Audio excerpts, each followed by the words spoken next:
മക്കളെ, ഉച്ചക്കലത്തെ ഊണ് കണ്ടോ? ഇന്നത്തെ കറി വെക്കാനൊന്നുമില്ലായിരുന്നു, ഇതെല്ലാം തട്ടിക്കൂട്ട് കറികളാണ്. ഇതാണ്ട് ഈ കറി കണ്ടോ? ഇത് നമ്മുടെ വീട്ടിലെ കോവയ്ക്ക കൊണ്ടൊരു മീൻ കറി വെക്കുന്ന പോലെ ഞാൻ വെച്ചതാണ്. നമ്മുടെ മുതിരത്തോരൻ, മുതിര എന്ന് പറയുമ്പോൾ ആരോഗ്യത്തിനൊക്കെ വളരെ നല്ലതാണ് ഇത് കേട്ടോ.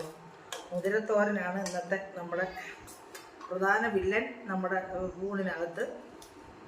പിന്നെ ഇതാ വെണ്ടയ്ക്ക മെഴുക്ക് വറ്റണ്ടോ, വഴുവഴുപ്പുമില്ല, ഒന്നുമില്ല, നല്ല സൂപ്പറായിട്ട് വെണ്ടയ്ക്ക മെഴുക്ക് വറ്റിയതാണ്.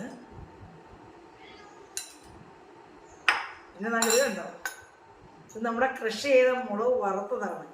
ഇതങ്ങോട്ട് ഇട്ടങ്ങോട്ട് ഞെരടി മുരുവരാന്ന് മുരിച്ച് തിന്നാൻ ഭയങ്കര ടേസ്റ്റാണ് കേട്ടോ. അതുകൊണ്ട് ഇത് ഞാൻ കുറച്ചിങ്ങ് എടുക്കുവാണേ. എന്നിട്ട് തന്നെ മുട്ട പൊരിച്ചത് ഒരു പീസ് എടുക്കുക. പിന്നെ നമ്മൾ കണ്ട് ഈ കറി ഒഴിച്ച് നോക്കിക്കാൻ ഞാൻ കഴിക്കുന്നത് എങ്ങനെ തന്നെ ഈ കറി ഇങ്ങോട്ട് ഒഴിച്ചിട്ട് ഇതിനകത്തേക്കാണ്ട് മുളക് ഒരിച്ചിരി എടുത്തടെ മൊരിച്ചിങ്ങനെ അങ്ങോട്ട് ഞെരടി ഇതിനകത്തോട്ട് മുതിരയൊക്കെ ഇട്ട് ഇങ്ങനെ അങ്ങോട്ട് കഴിക്കാൻ എന്തൊരു ടേസ്റ്റാണെന്ന് അറിയാം. നിങ്ങളൊന്ന് കഴിച്ചു നോക്കണം എങ്ങനെയാണ്. നല്ല ടേസ്റ്റ് കേട്ടോ.